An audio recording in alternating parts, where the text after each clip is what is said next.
bom dia a todos que vêm até a nossa casa, Centro Espírita Vovô Nestor, mais um domingo de palestras. Também, bom dia, sejam bem-vindos àqueles que nos acompanham agora pela internet. A gente faz essa palestra todo domingo, às 10 horas, com transmissão ao vivo pelo nosso Facebook. E antes da gente iniciar, quero dar os recadinhos, né? Falar sobre os cursos de iniciação ao Espiritismo que a gente está fazendo aqui na casa, que acontecem aos domingos, às 9 horas, e também às quartas-feiras, às 20 horas. Então, são cursos gratuitos que vêm nos dar aí, informações básicas, né, sobre a doutrina espírita, para a gente poder compreender o que é a reencarnação, o perispírito, mediunidade, os ensinamentos de Jesus, né. É um curso muito importante, interessante, e convido a todos para que possam estar se juntando aí para a gente, para aprender um pouquinho mais, tá bom?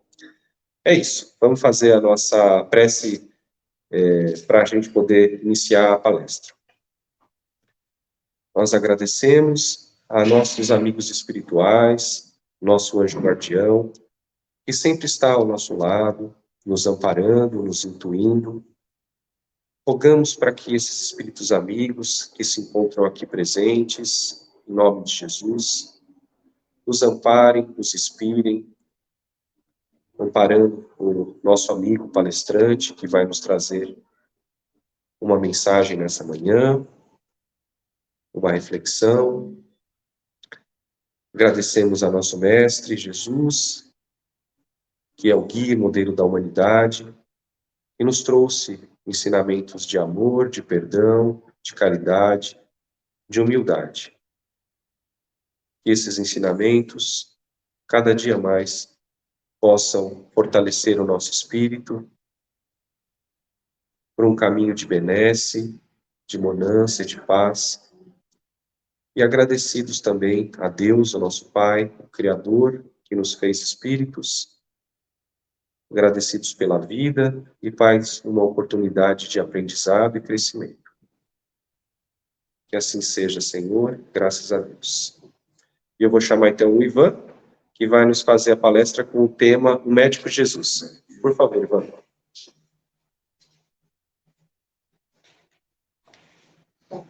Bom dia a todos. É uma alegria retornar a essa casa, né? Mais uma vez. E hoje a gente vai falar sobre o tema O Médico Jesus. Só queria lembrar que esse tema saiu de um livro, né? Um livro chamado O Médico Jesus, do José Carlos de Luca. E tem um dos textos desse livro, são vários textos, né? Um desses textos chama-se Mudança de Rumo, que eu achei muito interessante para a gente agregar, né, a nossa conversa de hoje. Esse texto começa, como todos os textos do Zé Carlos de Luca, com uma frase em cima, né, de algum espírito que trouxe mensagens importantes para nós. E nessa história, a Mudança de Rumo, inicia-se com uma mensagem de Emmanuel, psicografada pelo Chico, né? E diz assim essa mensagem: se estás doente, meu amigo, acima de qualquer medicação, aprende a orar e a entender, a auxiliar e a preparar o coração para a grande mudança. Emmanuel, né? É muito bonito, é um chamamento muito importante para nós. E eu vou tomar a liberdade de ler esse texto, para depois a gente conversar um pouco a respeito, né?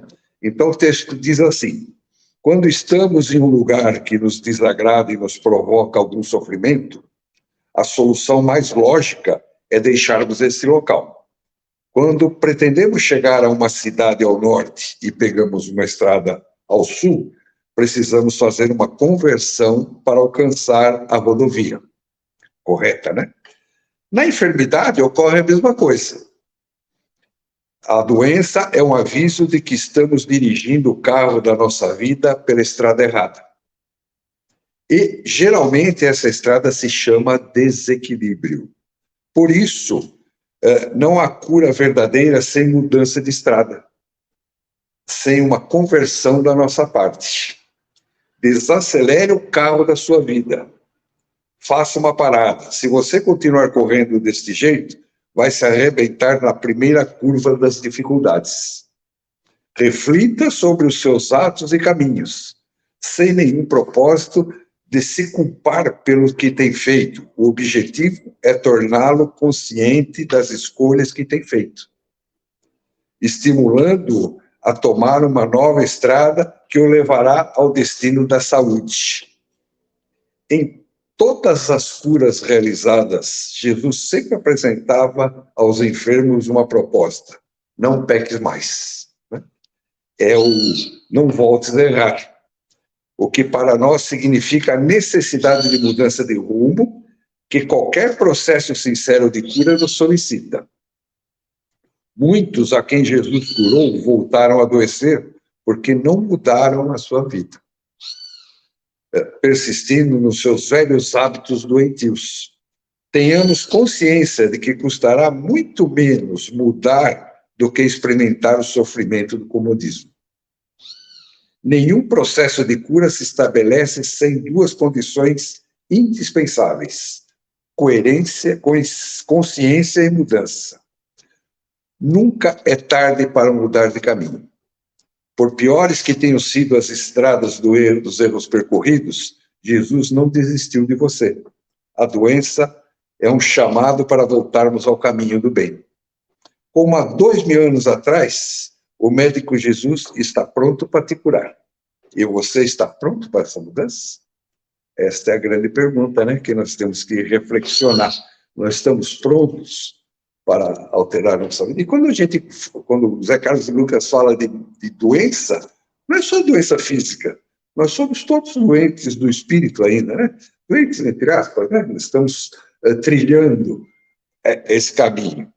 Então, para a gente começar essa nossa conversa, eu fiz a mesma coisa que o Zé Carlos e Lucas. Eu vou iniciar com um trecho de Mateus, né? Capítulo 11, do versículo 28 a 30. Talvez o que me toca mais, onde Mateus diz assim: vinde a mim todos os que andais em sofrimento, e vos achai carregados. Eu vos aliviarei. Tomai sobre vós o meu jugo, e aprendei de mim, que sou manso e humilde de coração, e achareis descanso para as vossas almas, porque o meu jugo é suave e o meu fardo é leve. Gente, talvez tenha sido essas uma das mais belas frases proferidas por Jesus, né? As que mais tocam a gente no fundo, no âmago, de quem sabe que somos imperfeitos. Na verdade, nós somos imperfeitos. E não há demérito nenhum nisso, porque nós estamos iniciando a nossa jornada. Iniciando não, já temos caminhado um pouco, mas ainda continuamos na imperfeição. E a gente sofre as agruras dessa imperfeição, né? Então, com essas palavras, a gente se sente acarinhado, abraçado por Jesus, né? Porque sabe que tem alguém que se preocupa com a gente, né? Elas nos dizem assim: não importa o que vocês fizerem, o que fazem, vocês são todos meus irmãos. A gente sente Jesus nessa simples frase que ele pronunciou, né? Eu os amo, ele diz. Portanto, venham a mim, ouçam minha voz, né? Entreguem-se às minhas palavras, que refletem o amor de Deus em vocês. E deixe-me, Jesus falando, deixe-me conduzir por essas ideias que são as leis divinas. Portanto, Jesus, tudo que ele trouxe, o que ele exemplificou, e o que ele ensinou, e as mensagens que ele trouxe, foram as leis de Deus. Muito embora a gente as tenha em nossas consciências, ele veio aflorar isso daí para mostrar para a gente essas leis, né? E quando as pessoas fazem isso, seguem as leis de Deus, nós acompanhamos as leis de Deus, a gente se sente confortado, né? A gente se sente aliviado, descansados. Pois não, a gente não tá, sabe que não está só, a gente está sempre acompanhado, nós não estamos abandonados, né? Então, a gente vai sempre sentir a presença de Jesus quando a gente está seguindo essas leis, né? E isso nos estimula a prática dessas leis. É o que a gente deve aprender, né? Praticar essas leis, sempre caminhando na direção de estar de encontro com as leis de Deus, seguindo os ensinamentos de Jesus. Então, se a gente raciocinar um pouco sobre estas frases, né, podemos fazer algumas indagações, tais como: por que Jesus diz, por que vinde a mim? Né? Ele não podia falar, espera aí que eu vou até você para te ajudar, para te amparar, você vai ser socorrido em algum momento? Não, vinde a mim. O que quer dizer esse vinde a mim?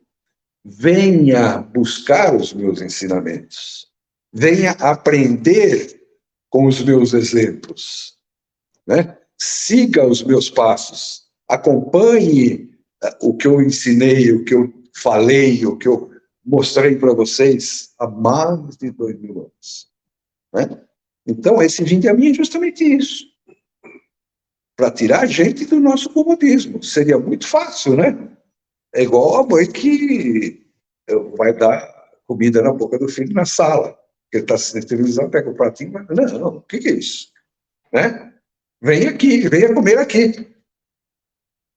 E Jesus fala, venha beber aqui, venha beber dos meus ensinamentos comigo, me acompanhe, me siga. Por esse é o significado do vinde a mim. Por isso que ele começa essa frase assim. Outra questão é a seguinte, por que Jesus se dirige àqueles que sofrem? Né? Nesse momento ele fala, vinde a mim os que sofrem, os que padecem. Gente, é muito mais simples do que o vinde a mim, porque ele se dirige a todos que estão em sofrimento. E quando ele se dirige a todos os que estão em sofrimento, Jesus está se dirigindo a quem? A humanidade. Todos nós, de uma forma ou de outra, padecemos ou sofremos em algum momento, não é? Pois todos passamos por esses períodos de sofrimento e de vicissitude. Não tem muito como a gente escapar, porque nós estamos trilhando o caminho, nós estamos na escola, onde nós estamos aprendendo, nós estamos vivendo dia a dia, né? E seguramente vamos chegar à perfeição, mas até lá nós temos que trabalhar, né? E Jesus também sabia, gente, que nos momentos mais difíceis, né, as suas palavras podem ser mais bem compreendidas e aceitas. Essa é a grande verdade, né? Nos momentos agradáveis ou fáceis, né, ele sabe que os seus irmãos estão muito vinculados aos problemas materiais, estão muito vinculados. Então, quando a gente, como dizia a minha mãe, quando você está no bem bom, você não está querendo nada, você não quer, né, auxílio, amparo de ninguém, você está se refastelando, você está bem, né? E a gente, quando está tranquilo, está sereno, quando a gente está naqueles momentos de paz, de serenidade, de relaxamento, né? Porque a vida, a gente fala, a gente está aqui para sofrer, para aprender. Mas não é sempre assim, a gente sabe disso. Se fosse só sofrimento e padecimento, a gente não aguentaria. Então a gente tem intervalos, né? Tem épocas que a gente está muito bem, está tranquilo, né? E a gente não gosta muito de nesses momentos, interferências espirituais. Por quê? Porque os nossos prazeres, a nossa sensação de liberdade, de estar bem, está muito vinculado à matéria ainda. O que é um erro, a gente entender assim, né? Então, quando ele fala em sofrimento, e quando a pessoa está em sofrimento, quando estamos em dor e sofrimento, daí é muito mais fácil. Daí a gente quer receber o consolo, a gente quer receber o abraço amigo, E aí Jesus sabia que nesse momento ele é muito melhor entendido e atendido. Dizem que as paredes dos hospitais escutam preces muito mais sinceras do que os templos, seja ele católico, espírita, protestante, seja qual for, né? Porque é lá onde a dor faz moradia, né? Nos hospitais, nas casas de repouso de saúde, é que a gente sente a dor, é lá que a gente sente verdadeiramente a necessidade de se apegar a Jesus e a Deus, né? Então, é muito confortante nesses momentos a gente fazer isso. Mas depois a gente sai de lá, melhorar, sarou, o médico dá alta, vai para casa.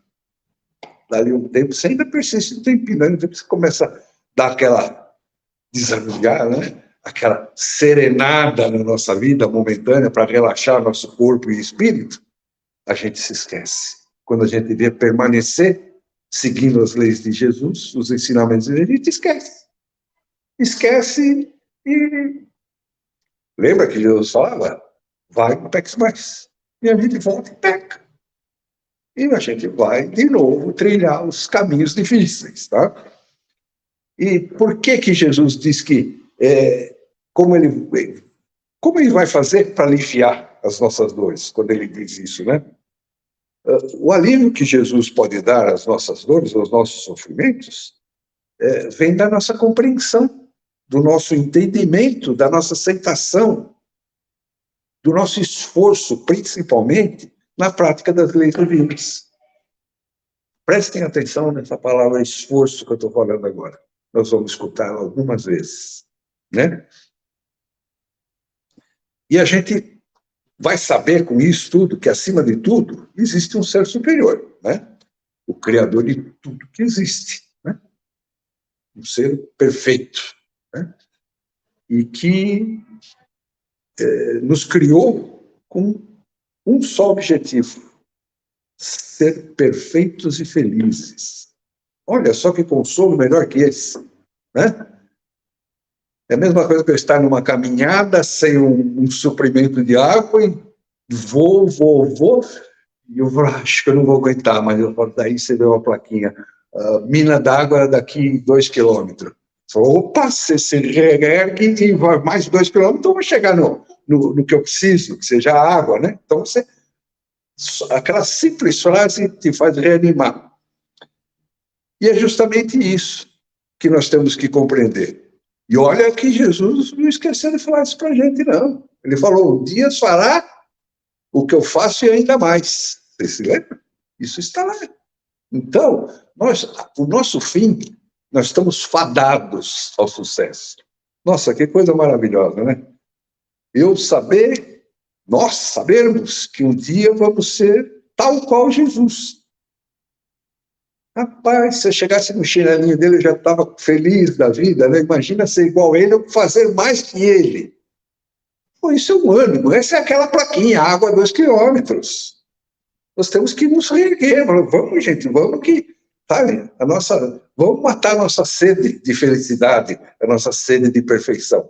E esse é o caminho que a gente tem que seguir. E essas dores, esse sofrimento, todas essas vicissitudes da nossa vida terrena, né, encontram alívio no conhecimento e na aceitação das leis e dos ensinamentos do Mestre Jesus. Não é?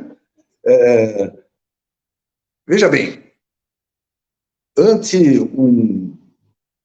o desencarne de uma pessoa querida, né, se você sabe que essa pessoa querida, né, que esse amigo, esse parente, enfim, qualquer pessoa que desencarnou, que você quer muito bem, você, óbvio, vai sentir saudades do contato físico.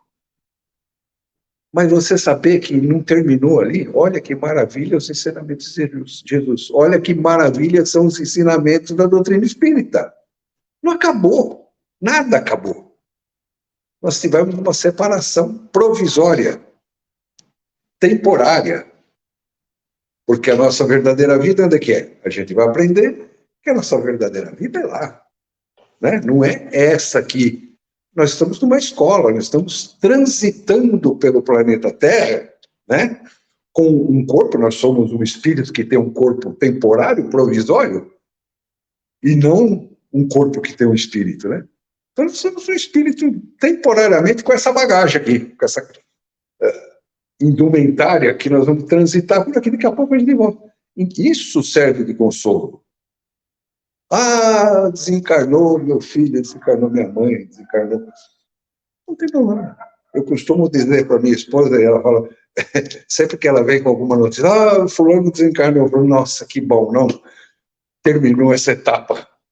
Não que seja perfeito, que vai tocar pinha em algum lugar, não, mas terminou essa etapa, esse lado da caminhada, esse pedaço de caminhada. Ah, acabou o terceiro ano, agora eu vou para o quarto.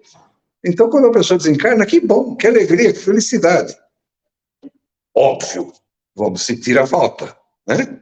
Do contato material que nós temos, que nós somos muito matéria ainda, mas nós já temos esse entendimento de que nada acabou, né? E isso nos consola. Esse é um dos consolos que Jesus traz para nós, né? Mas antes da gente continuar, vamos entender um pouquinho essa palavra julgo que Jesus falou, né? No sentido figurado, né, ela quer dizer submissão, né, diz lá o Aurélio, submissão, obediência, autoridade, né? Então, quando fique sobre o meu jugo, ele diz, obedeça os meus ensinamentos, né?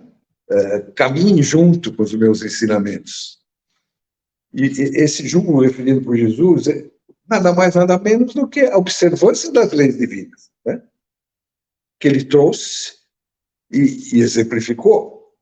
E uma vez que a gente entende essas leis, ou começa a entender essas leis, ou que a gente se esforça para entender essas leis, né? E aceita essas leis, a gente estabelece um vínculo de submissão a Deus. Isso quer dizer que nós estamos obedecendo os ditames, as regras que Deus estabeleceu para cada espírito ou para nós todos em conjunto, né? E que o homem deve fazer um esforço muito grande, a palavra esforço, para praticá-la no dia a dia. O que eu chamei a atenção dessa palavra esforço? Está lá no Evangelho. O verdadeiro espírita se conhece pelo esforço que ele faz para a caminhada em direção às leis do Pai. É mais ou menos em síntese, quer dizer isso. Então, Jesus não está pedindo, olha, vocês vão lá, vocês vão escutar isso daí, e a hora que sair da porta eu vou ser perfeito, né? Eu vou já ter entendido. Não. Ele quer que a gente se esforce. Não importa o que vocês fizeram. Lembra que eu falei lá atrás? Não importa o que vocês fazem. Importa o esforço que vocês estão fazendo para se melhorar. Para fazer o quê? Aquilo que a doutrina espírita sempre fala. Todo palestrante que vem fala da reforma íntima. Nós temos que nos esforçar. Não é? Se você está numa escola, seja em qualquer nível, se você não se esforçar, você repete de ano. Você precisa se esforçar, você precisa se empenhar para conhecer. Você faz qualquer coisa na vida, você só faz com perfeição quando você treinar. Né? Uma dona de casa só vai fazer um bolo perfeito quando ela aprender com a experiência. Né? Agora eu vou usar menos farinha, eu vou usar aquela farinha, eu não entendo nada disso, estou só dando exemplo. Tá? Eu vou usar isso, mais isso, menos aquilo. Então, ela vai chegando à perfeição, ela vai se esforçando para aprender. E assim é tudo na vida. Quando nós temos um emprego novo, uma profissão nova, ninguém sabe aprendendo, né? Então a gente tem que, o quê? Ir caminhando e se esforçando para aprender. Na nossa existência, nessa escola que nós estamos, nós temos sempre que lembrar, né, a nossa finalidade maior. E a gente se esquece e se abraça com a materialidade. Não, vamos pensar um pouco na nossa verdadeira vida, vamos se empenhar. Então, Jesus fica muito feliz quando vê que uma criatura está se empenhando. Ah, eu sou muito ciumento, mas eu sei que eu já tomei consciência disso, e eu estou melhorando, eu procuro evitar, eu preciso aprender. Ah, eu sou muito orgulhoso, né? Ah, eu sou muito guloso. Enfim, todas as imperfeições comuns à matéria, porque não adianta a gente falar, eu não sou vaidoso, eu não sou orgulhoso, eu não sou isso, eu não sou aquilo. A gente sempre tem. Né? A gente, por estarmos na condição que nós estamos, no nosso grau evolutivo, todos nós ainda apresentamos muitas mazelas ainda, né? Entranhadas junto conosco. E nós precisamos nos esforçar para liberar isso. Então, o que é medido, a grande sacada do ser humano, essa que é a verdade, é saber que eu preciso me esforçar para ser uma pessoa melhor em espírito. Não quer dizer, preciso ser um excelente profissional para ganhar mais, para ter um casão, um carrão, um mulherão, coisa que vai lá para frente. Né? Não tem nada a ver. Eu tenho que crescer como espírito. Eu tenho que evoluir. E esse é o esforço.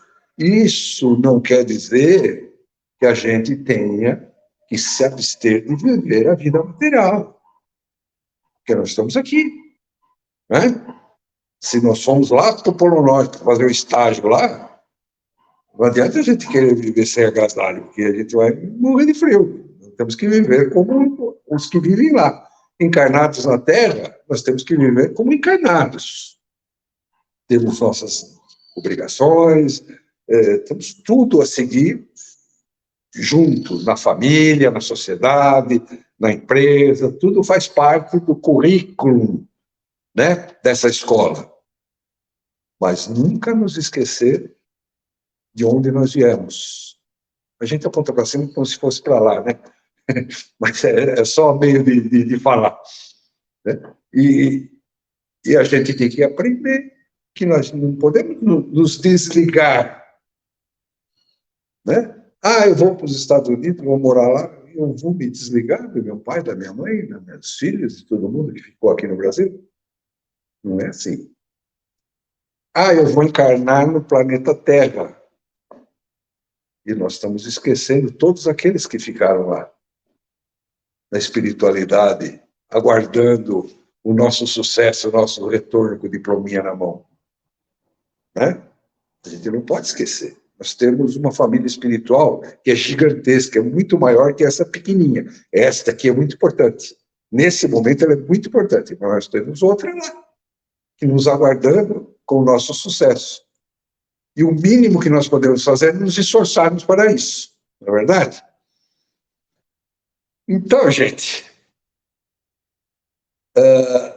como esse jugo de Jesus pode ser suave e o fardo leve, quem assim o faz, né? Percebe que esse jugo entendido, aceito, exercitado, como nós vimos até agora, alivia e consola, né? Tornando o fardo da nossa experiência encarnada bem mais leve e bem mais fácil de carregar. Né? Porque a hora que eu me senti mal, que eu senti que a carga está pesada demais, que eu estiver com muita sede, eu vou lembrar da plaquinha, a água daqui a 2 quilômetros. Eu vou me reerguer, eu vou correr lá para saciar minha sede. Ok? Esse é o grande objetivo. Isso acontece por quê? Porque o sofredor, confiando nas leis de Deus, na justiça de Deus, no amor que Deus transborda, isso leva a gente a confiar no futuro. Simples, né? Eu acredito que daqui a 2 quilômetros vai ter a bica d'água, tá? E a gente vai percebendo que as lições que a gente pode aproveitar das atribulações, das dificuldades, das pedras que encontramos pelo caminho, às vezes podem nos ajudar, não é? Dependendo da quantidade de pedra, a gente pode até fazer uma casa, né? Se juntarmos todas, então, simbolizando, né? Então, a gente pode levar algumas dificuldades, algumas vicissitudes, até com alegria. É óbvio que desencarnou alguém, ele vai ficar feliz da vida, a gente não fica feliz, mas tem que estar contente por saber que essa pessoa terminou mais uma etapa da sua vida. E outras situações, né? Eu costumo brincar com a minha esposa e dizer para ela que, sabe, é bom a gente rir da gente mesmo, né? A gente conta, faz as atrapalhadas da vida e a gente ri da gente mesmo depois, né? É bom, porque o riso, a alegria de viver também é importante nessa nossa condução do nosso espírito para a nossa elevação, né?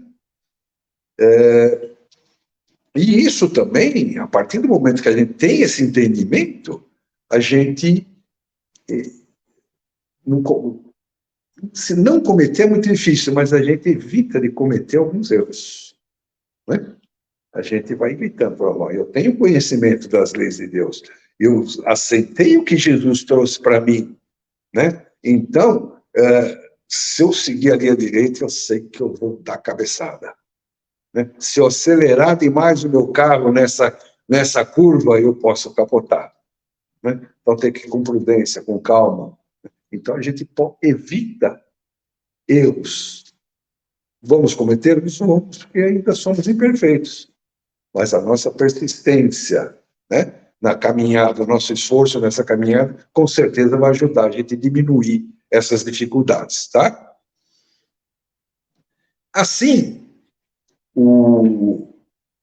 esse julgo, né, torna, na verdade, a vida mais bonita, torna a vida mais estimulante, né? Porque ela exalta o bem, ela exalta o amor, né? E sempre que a gente seguir as leis dos homens, né? A lei de Deus, desculpa, as leis de Deus, as leis de Jesus, a gente vai saber que tudo é baseado no amor e na caridade. Tanto é que a bandeira da nossa doutrina, né? Fora da caridade não há salvação. Gente, e amor e caridade, em momento algum, foi um fardo pesado para nós. Não é verdade? Nunca ninguém vai carregar um fardo muito pesado se ele está praticando o bem e a caridade, né? E tudo que nós fizermos acompanhando os ensinamentos de Jesus a partir do primeiro ensinamento, amar o seu próximo, amar a Deus sobre todas as coisas, o seu próximo como a ti mesmo, esse é o primeiro. Vamos nos agarrar esse e vamos em frente, gente. Vamos, porque a partir do momento que você procura, que você se esforça, é difícil amar o irmão que te ofendeu. É difícil amar o irmão que te machucou. Mas se a gente não se vingar, já damos um passo, né? Se a gente procurar entender e compreender, já deu o segundo passo. Se a gente permanecer por aí, já é uma vitória, né? Já é uma grande vitória. Talvez a gente não consiga perdoar. Mas isso é importante para nós. Nós estamos nos esforçando. E como já foi dito lá atrás, Jesus e nosso Pai estão observando o nosso esforço. É o que vale, né? Você tem um filho que está para entrar na faculdade, né? E ele está fazendo lá o vestibular e tal. Se ele vai para os bailinhos, se ele vai para as baladas, se ele vai dar um rolê, caramba, esse cara não está se esforçando. Como é que ele quer entrar na faculdade? Não é isso? Agora, se ele está empenhado, está pesquisando, está trabalhando, você está vendo que ele está se esforçando? Não entrou? Paciência. Vamos se esforçar, vamos para a próxima. Agora, se ele estiver do outro lado ali, eu não te falei, você seguiu o caminho errado. Não tem outra conotação. Se a gente, como pai muito mequetrefe que nós somos, né, entende assim, imagina Deus na sua infinita misericórdia, como que ele entende e como ele vê os nossos esforços. Tá? Então, seguindo isso, nós vamos transcender tudo que é material, tudo que é grosseiro, tudo que é ilusório. E estaremos caminhando em direção à nossa evolução espiritual, estaremos caminhando para fazermos o que Jesus fez e um pouco mais, como ele nos garantiu, né? Então, que bom se a gente começar, não a sair daqui e falar eu sou perfeito, mas se a gente começar, se já não começou, né? Pelo menos a partir de agora, falar, eu vou me esforçar, vou me empenhar para ser um espírito melhor, para ser uma criatura melhor, para amar o meu, tentar amar o meu irmão, né? Tentar perdoar o meu inimigo. Aí sim, aí eu vou estar me esforçando e aí seguramente vai ter um batalhão, vai ter um tsunami de espíritos amigos vindo nos amparar, nos ajudar nesse fim de caminhada terrena que nós temos. Ok, gente? Um beijo no coração. Muito obrigado por terem me escutado.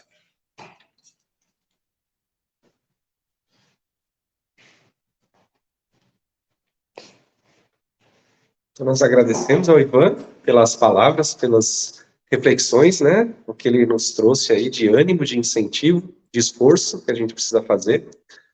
E com certeza Jesus, esse grande médico, tá nos ajudando nessa caminhada, né? Vamos fazer a nossa prece de encerramento? Vamos agradecer novamente a todo o amparo que recebemos nesse momento em que estivemos aqui reunidos, os espíritos amigos que nos auxiliaram, cuidando do nosso coração, inspirando os nossos pensamentos, nos dando mais ânimo e força para que possamos continuar na nossa caminhada com empenho, com perseverança, com bom ânimo. Agradecemos a Jesus, esse amigo de coração que está sempre conosco, que torce pela nossa vitória e que muitas vezes nos pega pela mão, nos levando, nos conduzindo, como o grande pastor que é. E agradecemos a Deus, o nosso Pai, rogando fortalecimento para que possamos continuar a nossa jornada com alegria e com a certeza de que, trilhando o caminho do bem, vamos colher bons frutos na nossa vida, podendo distribuir também a todos aqueles que convivem conosco. Obrigado, Senhor, que assim seja, graças a Deus. E agradecemos novamente a presença de todos, aqueles que nos acompanharam pela internet, e convidamos para no próximo domingo uma próxima palestra. Tchau, tchau, boa semana.